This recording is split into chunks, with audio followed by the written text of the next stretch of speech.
Filipino evacuees in Sudan continue to arrive at their border with Egypt to escape the clashes between the military and a paramilitary group that seeks to control the country.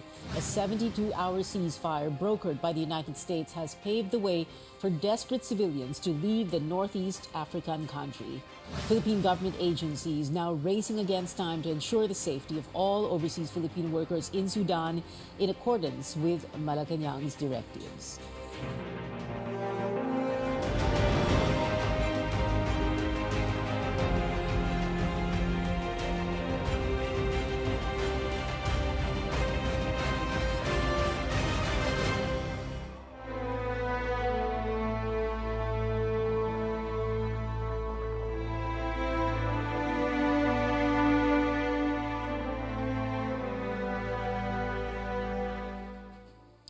Good evening. I'm Pia Hontiveros. Welcome to your weekly political appointment fix, Politics as usual. The Department of Foreign Affairs says over 300 more Filipinos are being evacuated from violence-stricken Sudan amid the ongoing ceasefire.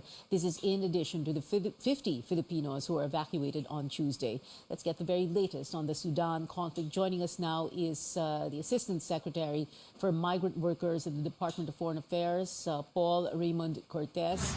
Asek Cortez, thank you very much for joining us tonight on the show. And of course, later on in the show, we're also speaking to a Filipino who has reached the border with Egypt, Norhad Ananaid. I hope I pronounced his name correctly, Langile. So good evening first to you, Asek Cortez. Well, let's begin with this. Now, tell us first about Sudan and what is going on there.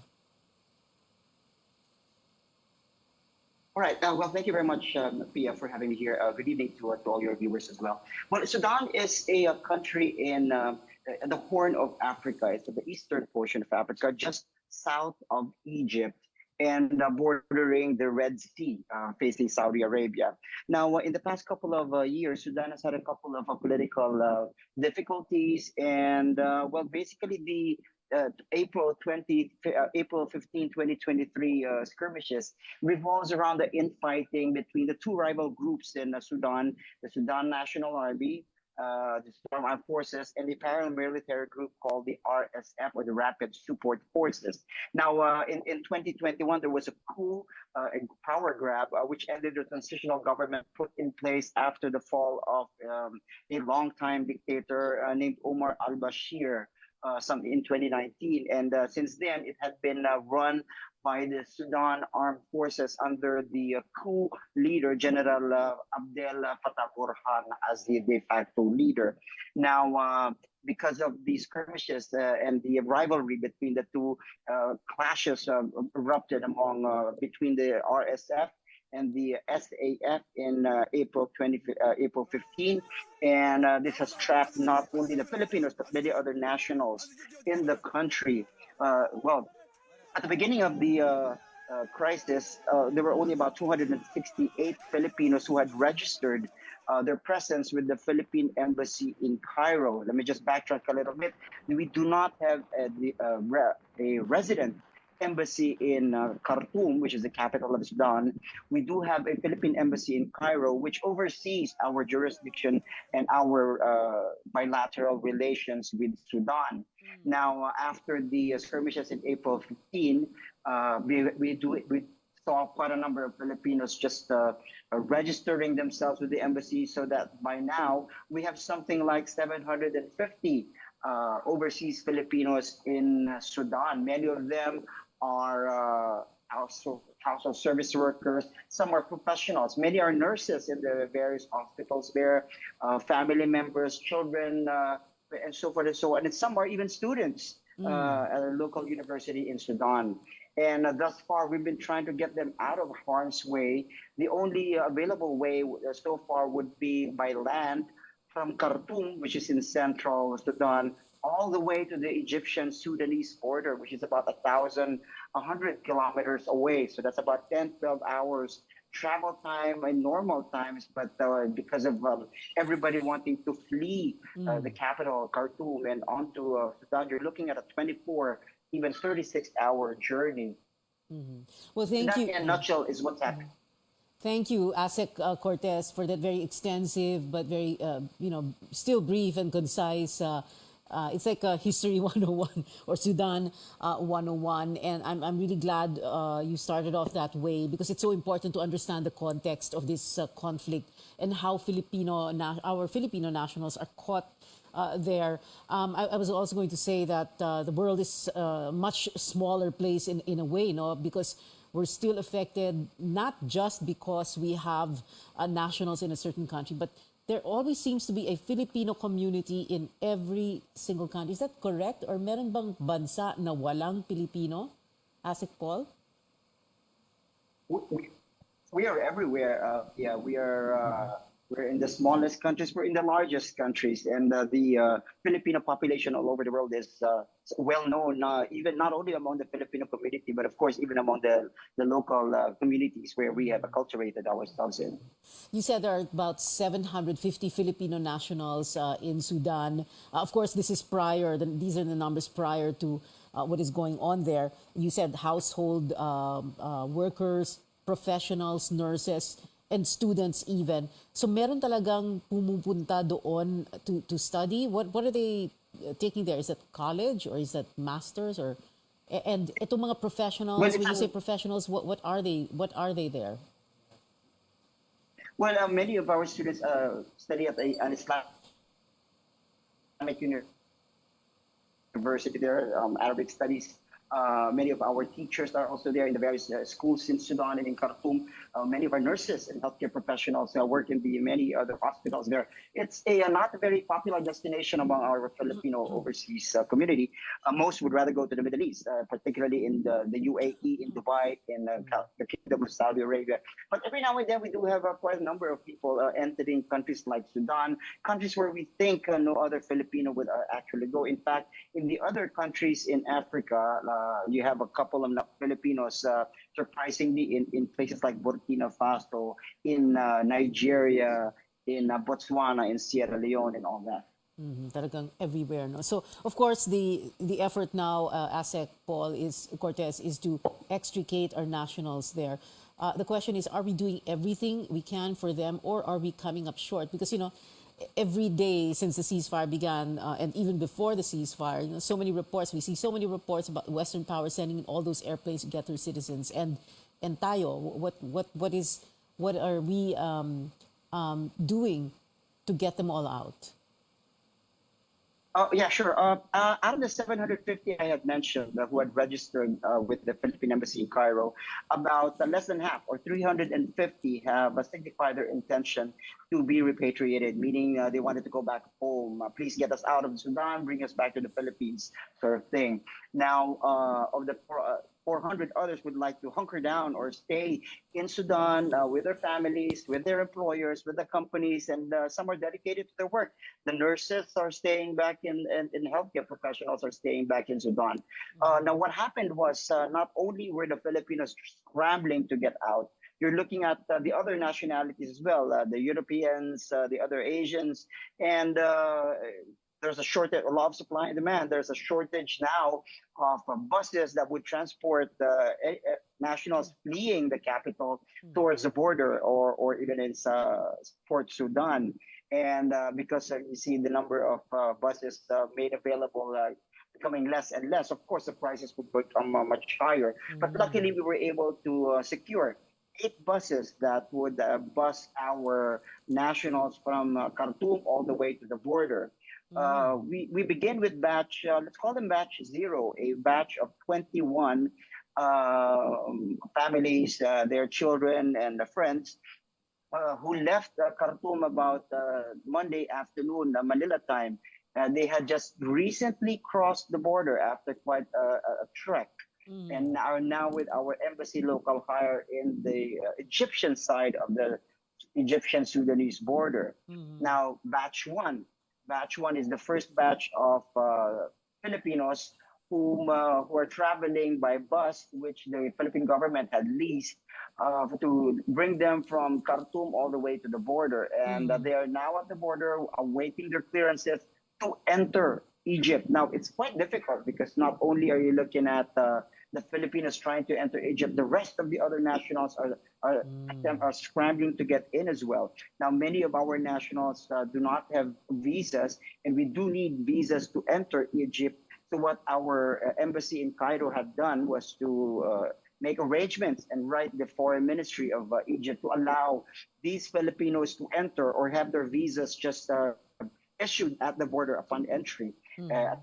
At the same time, for those who don't have passports, so here we are trying to give them travel documents when they come over by the border. And as I said a while back, you're just not looking at the Filipinos, you're scrambling thousands of foreigners, even local Egyptians trying to return home, who are having even a difficult time crossing the border into their own country. So you can imagine the mess, the chaos that has ensued at the border. So it's quite difficult for our kababayans as well. Now, that's batch one. Now you have 7 other buses traveling from Khartoum, bringing more Filipinos onto the border. They left midday today, Manila time, and we hope that they get there within 24, 36 hours, and even cross the border before 48 hours. But again, as I said, it's a difficult time. It's a very challenging time, even for the Egyptian authorities, as they see thousands of people trying to get into their borders. Yeah, you're right. As you say, ASIC Paul Cortez,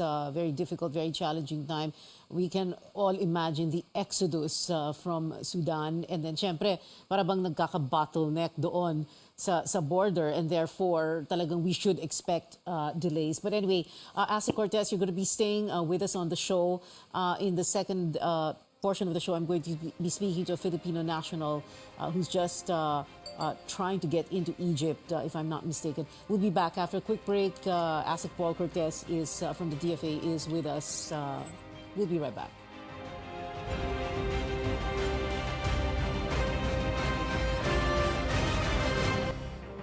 Welcome back. This is Politics as Usual. We're talking about the exodus from Sudan. The travails of Filipinos who are escaping the unrest in that country are not yet over. Our correspondent Tristan Odalo tells us about the ordeal the evacuees have to go through just to cross the border to Egypt. Around 40 Filipinos in Sudan boarded this evacuation bus bound for Egypt on Wednesday morning. Among them was OFW Gloria Santa Cruz, who fled from the worsening conflict in the Sudanese capital, Khartoum.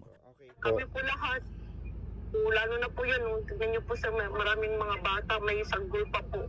Bawat po isang bus po may baby at saka mga bata. At siyempre po sir, yung mga pinagdaanan po namin doon, nung nag-start po ng giyero po.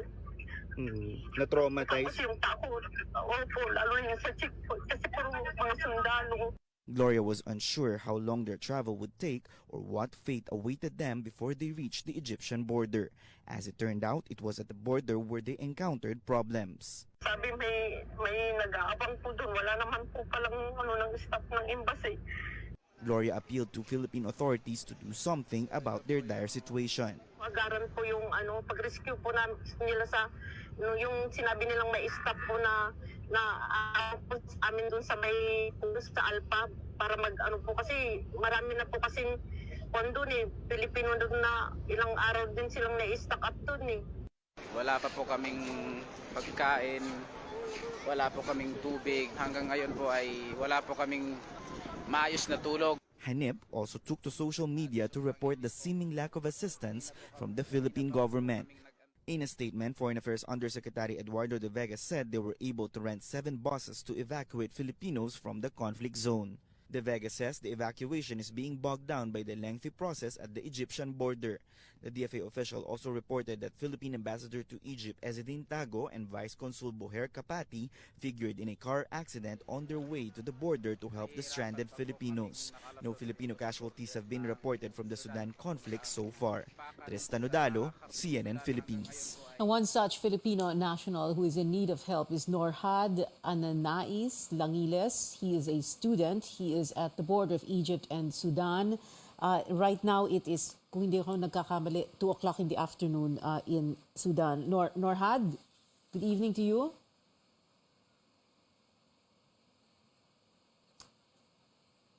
All right, we're going to get back to that communication line with Norhad. Medyo naputo lang ata yung linya natin to him. Like we said, he is at the Sudan-Egypt border. But while we're waiting for that line, shall we speak first to ASEC Paul Cortez? ASEC Paul, I just wanted to ask, nabanggit na nga, no, that the ambassador, the Philippine ambassador to Egypt, which, as you said earlier, no, that embassy has jurisdiction over Sudan. He and the vice consul got into a little bit of an accident, no, pero tumuloy pa rin sila. Yes, yeah. What happened was they were on their way from Cairo all the way to the border, but a few hours into their travel, they met an accident. It was a pretty serious accident.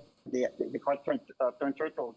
Now, luckily, none of them were hurt, but they had to go back to Cairo to get reinforcements, get checked, and now they have just flew back to Aswan. Just today, they just arrived in Aswan and are now on their way again to the border. Now we've also got clearance that maybe it's we also got confirmation. We should say that it's really, really difficult and medyo pinagbabawal to enter Sudan. Especially, we're not very sure if and when you are able to exit Egypt and then go to Sudan, when you can come back, or if you may be able to come back at all. Now, of course, we wanted to make sure that the safety of our diplomats and those who are helping our kababayans would be there first, so that if and when they need, our kababayans need our help, we're there, healthy and safe and sound and ready to be of assistance. Now, a lot of people have been stuck at the Egyptian-Sudanese border.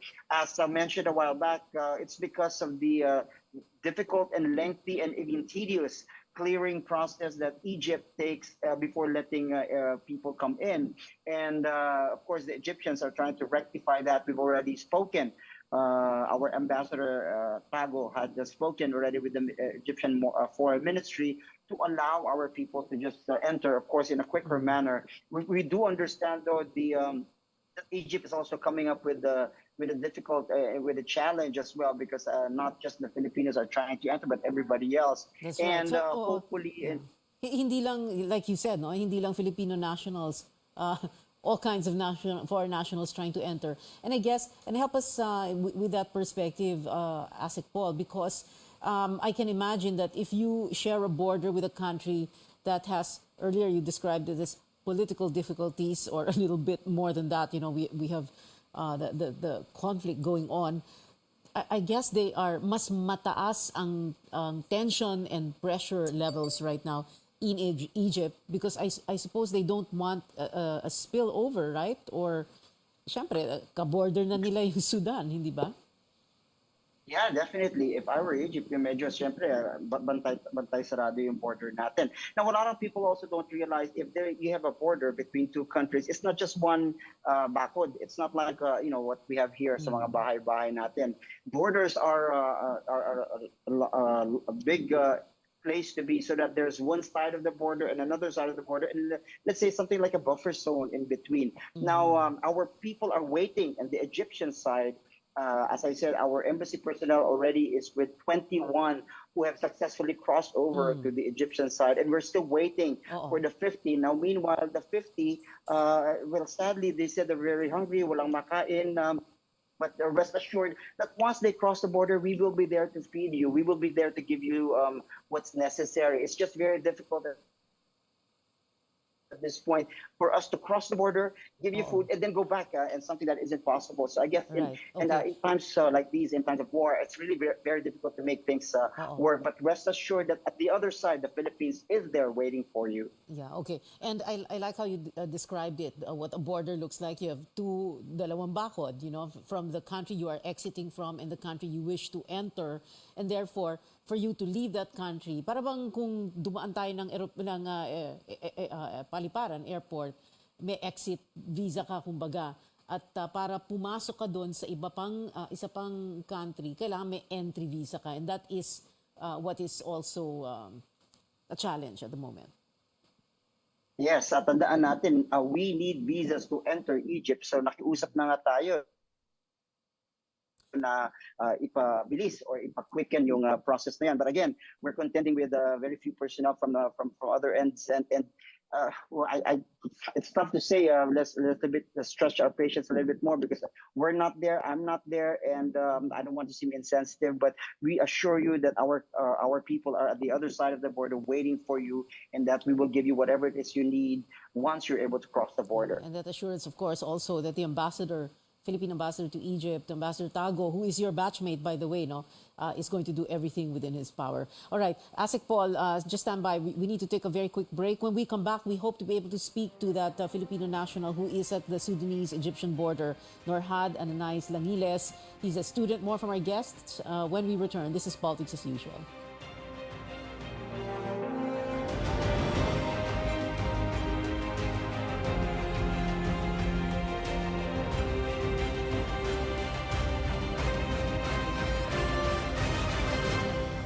You're still in Politics as Usual. We're on the final stretch. Still with us, DFA Assistant Secretary Paul Cortez. And joining us now is Filipino national who is at the Egyptian-Sudanese border, Norhad Ananais Langiles. Norhad, medyo bibilisin na lang natin. I hope hindi makat ang linya. No? Unang-una, 2 o'clock in the afternoon dyan ngayon, correct?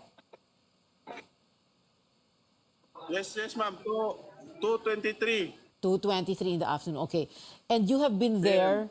You have been there since 9 a.m. alas 9 ng umaga kahapon, tama ba? Opo, ma'am. Alas 9 ng umaga dumating kami dito. Okay. Paano ka nakarating diyan? Kasama ko po yung ibang mga student. 50 kami lahat po nang nakasakay sa isang bus. First batch po kami nakarating dito sa border na to. Ang pangalan ay Abara Arkin. Nasa Abara Arkin po kami ngayon. Okay. Itong bus na to, ito yung nakuha ng... Oo. Itong bus na ito na sinakyan nyo, yun yung nakuha ng Philippine government. Relinquish namin ito sa Philippine Embassy ng Cairo. Tapos, nila kami. Binigyan kami ng isang tapos na-coordinate nila sa consul. Tapos ang consul na ang nag-coordinate sa amin, kaya dumating kami ngayon dito. Okay, so nasa Sudanese side kayo ng border at hindi pa kayo makapasok sa Egyptian side ng border. Dahil ba wala pa kayong visa papasok ng Yes Egypt? po, ma'am. Okay. Yes po, ma'am. Tama po. Kasi kagabi, pupunta kami dito sa kanilang passporting office. Sabi nila, bibigyan, makapasok daw kami sa Egypt kung mayroon kaming entry visa. Tapos tinanong namin kung magkano lahat yung babayaran.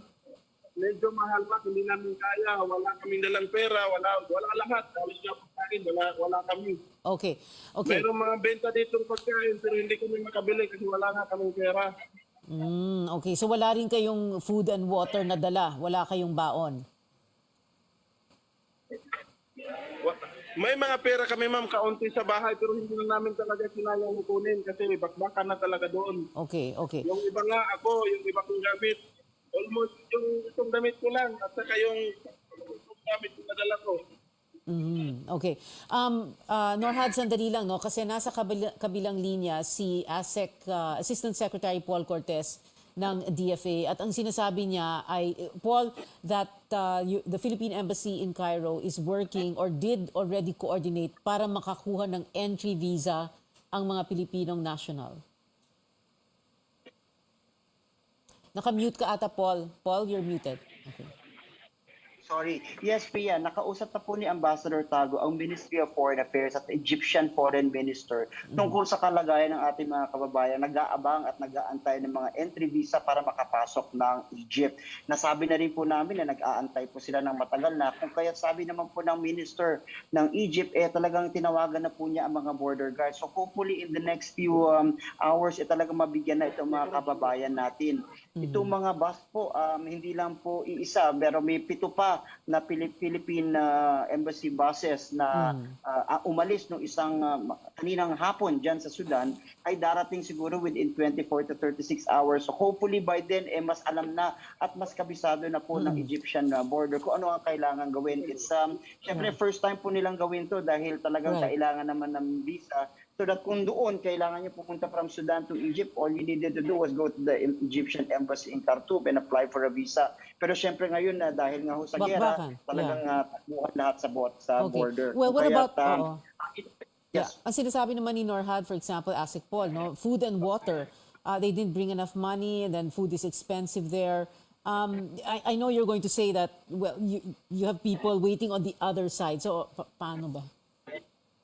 Yes, well, ang ginawa po namin, nakiusap po tayo ngayon sa Ministry of Foreign Affairs kung pwedeng pumasok ng Sudan yung isang consul natin at inaantay pa natin ang kasagutan. Alam mo, hindi ho ganun kadali kasi ang mag-cross ng border, lalo na hindi tayo sure kung makakabalik nga ba yung official na yan to assist itong mga kababayan natin. But as soon as we're able to do that, at least meron siyang daladalang konting pera para mabigyan naman ng ayuda yung mga kababayan natin na nag-aabang dyan sa border. Pero hopefully, in the next few hours, bago pa ban din makapasok yung vice consul natin, nakapasok na sila sa Egypt kung saan nag-aabang naman ngayon si Ambassador Tago at ang embassy personnel po natin. Sir Norhad, antayin lang po natin at ginagawa po talaga ng paraan ng embahada natin at nakausap na po ang embahador natin, ang Ministry of Foreign Affairs. Kaya malapit na po, konting-konti na lang po. Norhad, narinig mo yon si Assistant Secretary Paul Cortez? Sige, go ahead. Pwede ko pong sagutin po? Go ahead. Po. Okay.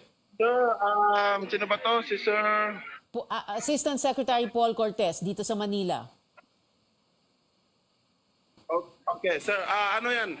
Kahapon po, pagdating namin dito, tapos nang pababa na kami sa bus, kinausap ko po si Mr. Muhammad ng consulate na kumatid sa amin dito. Sabi ko sa kanya, kasi ako kasi yung presidente ng mga estudyante, ma'am. Hawak ko po ang mga lahat ng estudyante. Siyempre, ano yung kailangan nila, needs namin din yan lahat. Tinanong ko si Sir Muhammad kahapon, nung pabalik siya ng Khartoum, sabi niya sa akin, Norhad, sabi niya, babalik ako, sabi niya, ng Khartoum, ikaw nang bahala, sabi niya sa mga estudyante dito, at antayin niyo, sabi niya, yung taga-embassy dahil darating sila ngayon. Sabi ko, sir, sino yung kakausapin namin na taga-embassy? Sabi niya, basta may tatawag sa inyo. Yun, pumayag ako, ma'am. Pero sabi ko sa kanya, sir, how about the food and drink? Sabi niya, tinuro lang sa amin yung restaurant. Sabi niya, doon, may restaurant doon. Pero hindi man lang kami iniwanan kahit rampot man lamang na pangbili namin ng pagkain at pangbili man lamang ng tubig. Tapos yun, bumalik siya ng Khartoum para sunduin ang iba pa naming mga kasamahang mga estudyante at OFW doon. Sa ngayon, sa kasalukuyan, may 4 na bus po ngayon na responde ng ating consul at ang ating embassy. Responde nila ngayon from Khartoum papunta dito sa aming kinakaroon. Alright. Kung saan na kami naroon ngayon. Okay. So yun. But after that, ma'am, after that, sir, tinawagan namin yung ma'am, tumawag sa amin yung taga-embassy, hindi nagpakilala. Sabi niya, dyan po, saan po kayo ngayon nga border? Sabi ko sa kanya, nandito kami ngayon sa Abbara al-Arkin na border. Sabi niya, okay, papunta na, sabi niya, dyan yung aming representative. Ang pangalan niya ay si Jan. Sige. Tapos, nung pumunta sa amin si Jan, sabi ni Jan sa amin, 30 minutes daw, darating siya. Kahapon noon, mga alas 10 ng umaga. Sige siyang tawag sa amin. Sabi niya, 30 minutes darating. Hanggang kanina, hanggang ngayon, ma'am, sir, wala talaga, hindi talaga sila dumating. Okay. So, ang tanong namin, saan na ba yung sinasabi ng embassy na 30 minutes darating sila? Lahat ng mga kasamahan ko, sir, ma'am. Alright. Lahat na gutom. Oo. Walang makad. Okay. Norhad na, walang mainom. Walang yung katunayan nga, yung kasama namin dito sa tulugan, yan mo, mga basura. Nakahiga lang kami sa lupa, ma'am. Okay. Norhad, naintindihan namin yung sinasabi mo.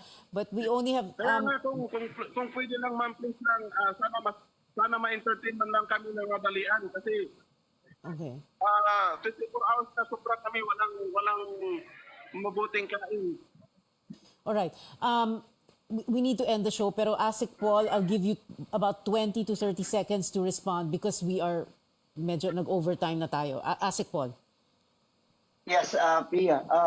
Ang gobyerno po, ang Philippine government ay nag-aabang po sa mga kababayan natin sa side po ng Egyptian border. At pag nandun na po kayo sa Egyptian border, ibibigay po namin mga kailangan po ninyo, pati na rin po ang ticket ninyo pa uwi ng Pilipinas. Okay. Makakaasa po kayo na nandyan po ang embahada po natin para tulungan po kayo. Ang problema na nga niya, Paul, is yung pagkain nila, food and water doon where they are now sa Sudanese side.